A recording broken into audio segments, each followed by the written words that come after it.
दोस्तों, आपके दिमाग में भी कभी ना कभी यह सवाल जरूर आया होगा कि ईश्वर है या नहीं। तो चलिए जानते हैं। आज की इस कहानी के माध्यम से बुद्ध ने क्यों कहा कि ईश्वर नहीं है। दोस्तों, गौतम बुद्ध अपने जीवन काल में अपने प्रवचनों से मानव जीवन में क्रांति लाई थी और हम जानते भी हैं कि गौतम बुद्ध की बातों में जीवन जीने की कला की चाबी छुपी हुई है। उनके जीवन में घटित हुई घटनाओं से बहुत कुछ सीखने को मिलता है। ऐसे ही एक घटना के बारे में आज मैं आपको बताऊंगा। गौतम बुद्ध के समय में एक सवाल उनसे अक्सर पूछा जाता था कि ईश्वर है या नहीं, और हर बार बुद्ध एक अलग जवाब देते थे। ईश्वर के बारे में पूछा गया। यह सवाल आज भी पहेली है और बुद्ध के समय में भी पहेली ही था। लोगों ने यह सवाल कई बार बुद्ध से पूछा, लेकिन बुद्ध कभी भी इसका सही जवाब नहीं दिए। एक बार की बात है, एक ज्ञानी पंडित गौतम बुद्ध का प्रवचन सुनने आया करता था और वह पंडित उनकी बातों से सहमत भी था। वह मानता था कि गौतम बुद्ध एक ज्ञानी पुरुष हैं। एक बार बुद्ध ध्यान की मुद्रा में बैठे हुए थे और वह व्यक्ति उनके पास गया और उनसे पूछा कि बुद्ध, कृपया आप मुझे बताएं कि ईश्वर है या नहीं। मेरी आपसे प्रार्थना है कि आप मेरे सवाल का मुझे सही जवाब दें। बुद्ध के बारे में यह कहा जाता है कि वह कभी भी किसी भी प्रश्न का सीधा जवाब नहीं देते थे। उनके हर जवाब में रहस्य भरा होता था। ज्ञानी पंडित ने कहा कि मुझे ईश्वर के बारे में आपसे जानना है। ईश्वर है या नहीं? बुद्ध उसकी बात सुनकर मुस्कुराए और फिर पंडित से बोले, ठीक है गौतम। बुद्ध ने कहा कि मैं तुम्हारे सवाल का जवाब जरूर दूंगा, लेकिन उससे पहले मेरे कुछ प्रश्नों का जवाब आप मुझे दे दो। पंडित ने कहा, मैं बिल्कुल आपके प्रश्नों का जवाब दूंगा। आप कृपया प्रश्न पूछें। बुद्ध ने कहा कि क्या तुम सूर्य को मानते हो? पंडित ने बुद्ध की तरफ देखा और कहा कि यह किस प्रकार का प्रश्न है? मैं छोटा बच्चा हूं, आप जो मुझसे बच्चों वाला प्रश्न पूछ रहे हैं। सूर्य तो साक्षात प्रकट होता है और पूरी दुनिया को रोशनी देता है। धरती पर रहने वाले हर जीव को सूर्य से ऊर्जा प्राप्त होती है। सूर्य को तो हम रोज ही देखते हैं। बुद्ध ने उनसे कहा कि ईश्वर के होने के बारे में प्रश्न कहां से आया, क्योंकि जिस प्रकार सूर्य हमारे सामने है उसके होने का कोई प्रश्न नहीं होता। तब ईश्वर के लिए यह सवाल क्यों उठा? ईश्वर को मानने की क्या आवश्यकता है? इसका मतलब तो यह हुआ कि आपके मन में कहीं न कहीं ईश्वर के प्रति संदेह है, क्योंकि ईश्वर सूर्य की तरह आपके सामने नहीं है। आप ईश्वर को भी बुद्धि से ढूंढने के लिए निकले हो और बुद्धि केवल उन्हीं बातों को मानती है जो उसके सामने दिखाई देता है, और ईश्वर कभी भी आपको प्रत्यक्ष रूप में सामने दिखाई नहीं देगा। अगर दिख जाए तो वह ईश्वर नहीं होगा। गौतम बुद्ध ने कहा कि तुम ईश्वर को मानते हो या नहीं? असल में यह प्रश्न ही गलत है, और गलत प्रश्न का सही उत्तर कैसे दिया जा सकता है? इसलिए अगर इस गलत प्रश्न के पूछे जाने पर और अगर किसी के उत्तर दिए जाने पर, तो वह उत्तर भी इस प्रश्न की तरह ही गलत होगा। पंडित बुद्ध की बात सुनकर थोड़ा भ्रमित सा हो गया। उसने कहा कि बुद्ध, आप किस तरह की बातें कर रहे हैं? मुझे कुछ समझ नहीं आ रहा है। बुद्ध ने कहा, अगर मैं तुम्हें सीधे शब्दों में बताऊं तो इसका मतलब यह है कि ईश्वर को माना नहीं बल्कि जाना जा सकता है।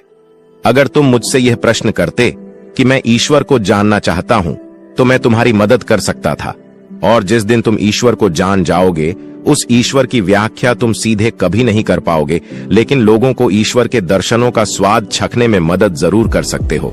तुम कभी अपना अनुभव किसी को दे नहीं सकते हो, लेकिन किसी को अनुभव कराने में सहायता जरूर कर सकते हो। दोस्तों, आपने बुद्ध के जीवन की कितनी कहानियां, किस्से सुने होंगे। वहां आपने देखा होगा कि बुद्ध ने कभी भी ईश्वर के बारे में स्पष्ट नहीं कहा, और इसकी वजह से कई बार बुद्ध के ऊपर उंगलियां भी उठी।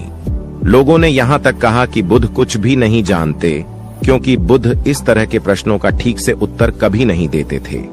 गौतम बुद्ध इस तरह के प्रश्नों से हमेशा बचा करते थे, क्योंकि ईश्वर और आत्मा के संबंध में कोई उत्तर दिया ही नहीं जा सकता है, और अगर कभी देना भी पड़े तो वह उदाहरण के माध्यम से उसे समझाने का प्रयास करते थे, क्योंकि ईश्वर और आत्मा के संबंध में कोई उत्तर दिया ही नहीं जा सकता है। यह संभव ही नहीं है। और मेरा यह मानना है कि बुद्ध को सचमुच ज्ञान प्राप्त हुआ था। वह उस ईश्वर का अनुभव कर चुके थे, और कोई भी व्यक्ति जो इस अनुभव को प्राप्त कर चुका हो, वह कभी भी ईश्वर के बारे में या ज्ञान के बारे में सीधा सीधा कभी नहीं बताता। वह आपके प्रश्न को बीच में ही लटका देता है। क्योंकि वह चाहता है कि आप उसका स्वाद खुद चखे। गौतम बुद्ध ने कभी वह गलती नहीं की जो आज के कुछ धर्मगुरु कर रहे हैं।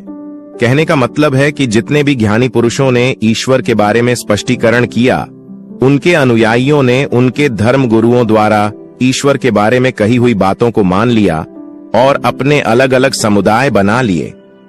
फिर क्या हुआ, आप यह देख ही रहे हैं। उन गुरुओं द्वारा दी गई प्रामाणिकता के आधार पर आज वह सभी समुदाय एक दूसरे के दुश्मन बने हुए घूम रहे हैं और हथियारों के दम पर यह प्रमाणित करना चाहते हैं कि मेरा गुरु सही है, मेरा ईश्वर सही है। वह लोग यह कहते हैं कि तुम अपनी ईश्वर को छोड़ो और हमारे ईश्वर को मानो, क्योंकि हमारा ईश्वर सत्य है। अगर कोई व्यक्ति ईश्वर की सीधी व्याख्या कर देगा तो अज्ञानियों की भीड़ उसकी बातों को मान लेगी।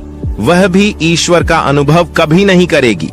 वह भीड़ तो केवल आपकी कही गई बातों के आधार पर किताबें लिख देगी और हाथ में तलवार लेकर चल पड़ेगी कि हम अपने समुदाय को बढ़ाएंगे, अपने धर्म को बढ़ाएंगे, प्रचार प्रसार करेंगे। शायद बुद्ध इस बात को जानते थे, इसीलिए उन्होंने कई बार ईश्वर के वजूद को भी नकारा।